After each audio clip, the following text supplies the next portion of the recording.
The sensation of falling behind is not an illusion. It's a precise timeline distortion occurring as consensus reality permanently fractures.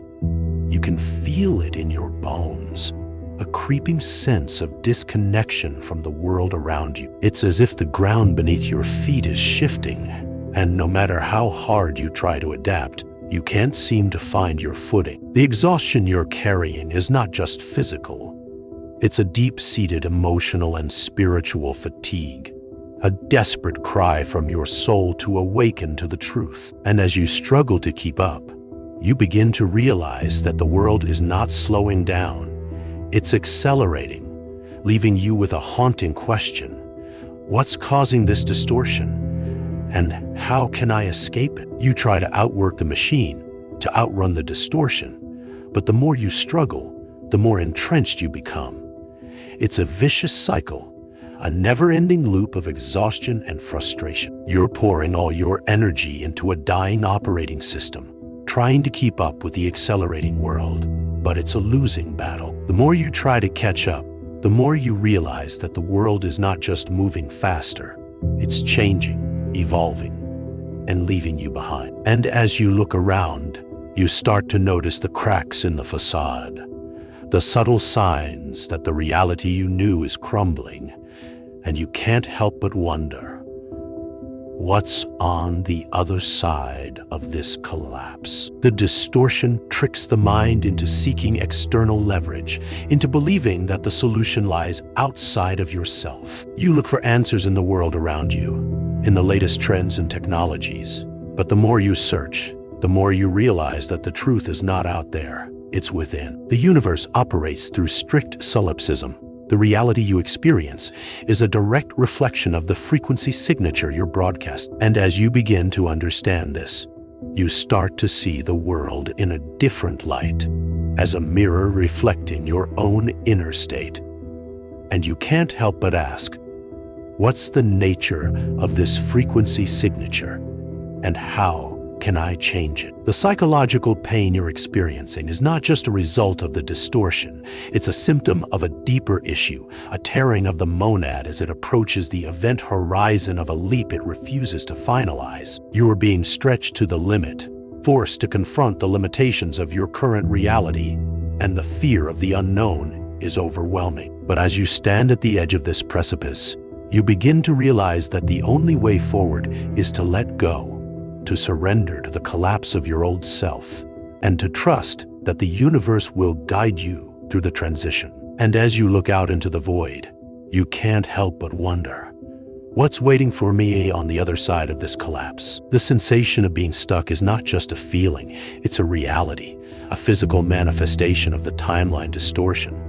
You're trapped in a loop, reliving the same experiences, the same emotions, the same thoughts, and you can't seem to escape. But as you look closer, you begin to see the threads that bind you, the invisible cords that tie you to the old reality. And as you start to understand the nature of these threads, you realize that the only way to break free is to change your frequency signature, to broadcast a new signal into the quantum field. And as you consider this, you can't help but ask, what's the nature of this new signal? And how can I tune into it? The true deficit is not technological, it's vibrational, a mismatch between your frequency signature and the accelerating world.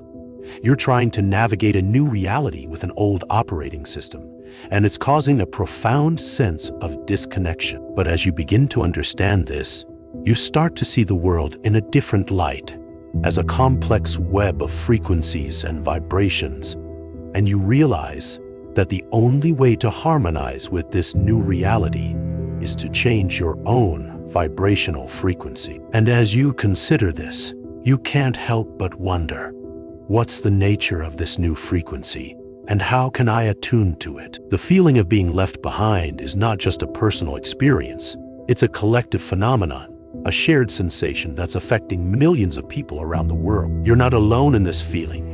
You're part of a larger movement, a wave of people who are awakening to the truth. And as you look around, you start to see the signs of this awakening, the subtle shifts in consciousness, the changes in behavior, and the growing sense of community. And as you consider this, you can't help but ask, what's the nature of this collective awakening?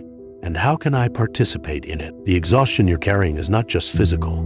It's a deep-seated emotional and spiritual fatigue, a desperate cry from your soul to awaken to the truth. You're being called to let go of the old reality, to surrender to the collapse of your old self, and to trust that the universe will guide you through the transition. And as you stand at the edge of this precipice, you begin to realize that the only way forward is to trust in the unknown, to have faith in the universe, and to know that you're not alone. And as you consider this, you can't help but ask, what's the nature of this trust, and how can I cultivate it? The journey ahead of you is not just a personal one, it's a collective one, a shared journey that's affecting millions of people around the world. You're part of a larger movement, a wave of people who are awakening to the truth, and you have the power to shape this journey, to contribute to the collective awakening. And as you look out into the void, you can't help but wonder,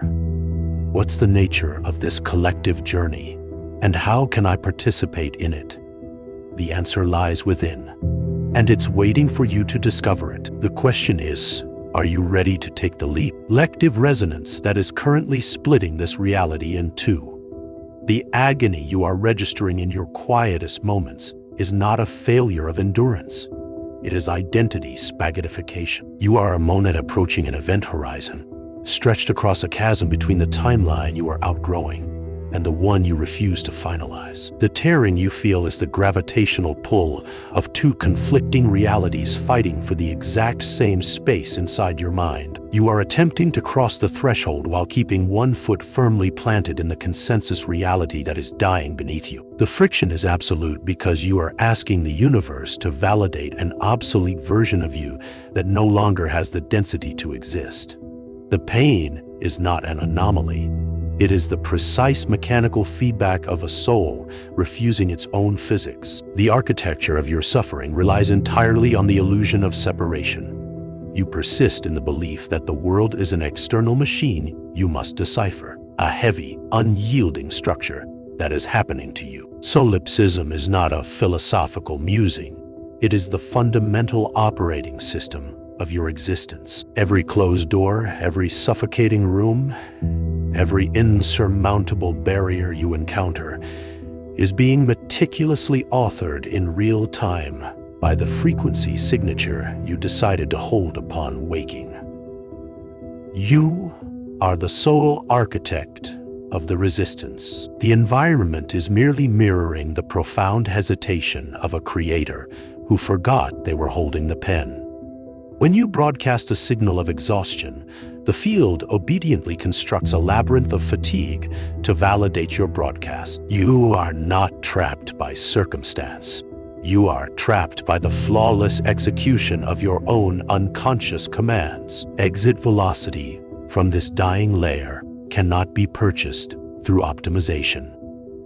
You cannot upgrade, polish, or negotiate the current iteration of yourself into a higher dimension. The transition demands the absolute, unmitigated collapse of the self that agreed to this limitation. You must orchestrate the death of the identity that still seeks permission from the very matrix it is trying to escape. The old self is entirely comprised of survival adaptations, defense mechanisms constructed to navigate a consensus reality that you no longer require. Until that architecture is dismantled, until the collapse is complete and without concession, you remain tethered.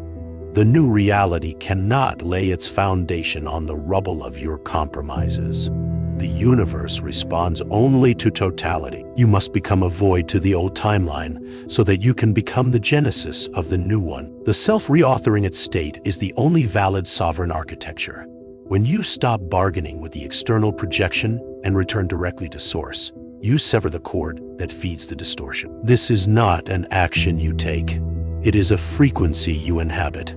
You cease attempting to change the mirror and instead change the object being reflected. By claiming supreme authority over the internal signal, you bypass the decay of the external world entirely. The monad realizes its own isolation is its greatest leverage. There is no one else in the room. There is no external authority grading your performance or dictating your momentum. The moment you strip away the actors, the stage, and the audience, you are left with the terrifying, beautiful realization that the projector has always been entirely under your command. Timeline jumping is not a mythical destination you arrive at after years of spiritual labor. It is a ruthless, daily practice. It is the continuous, conscious act of broadcasting an uncompromising new signal into the quantum field, a frequency so dense and unapologetic that it forces the collapse of all other lesser versions of your reality instantly. Every morning, you stand at the threshold of infinite probable paths. You do not step onto the new timeline by hoping for it.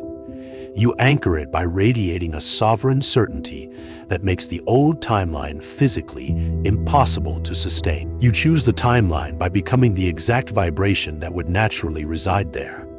The practice is holding that frequency signature when the dying reality throws its final, desperate illusions at you, demanding you react to a ghost. The evolutionary gap between these two worlds is widening by the second, and soon the distance will become completely uncrossable. The exhaustion you feel today is the final warning bell from the event horizon. You are being asked to decide with brutal finality which side of the chasm you will inhabit. To linger in the middle is to invite the distortion to tear you apart. The quantum field is awaiting your final selection, but it will not wait forever. The frequency signature of the collapse requires you to stand in the fire of your own dissolution and refuse to blink. You must starve the old reality of your attention, your fear, and your kinetic energy. Withdraw your life force from the things that do not recognize your sovereignty and watch how quickly the obsolete structures turn to dust. The timeline has already bifurcated. The version of you that requires this transmission has already made the choice to leap.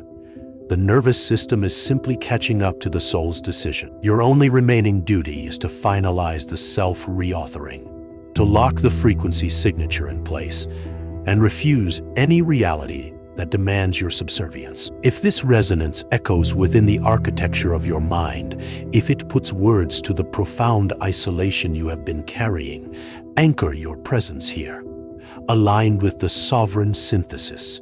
Subscribe to the channel. Enter the higher frequency layer and leave the dying consensus behind. The universe is waiting for the master to realize they are holding the brush. Paint the next sequence.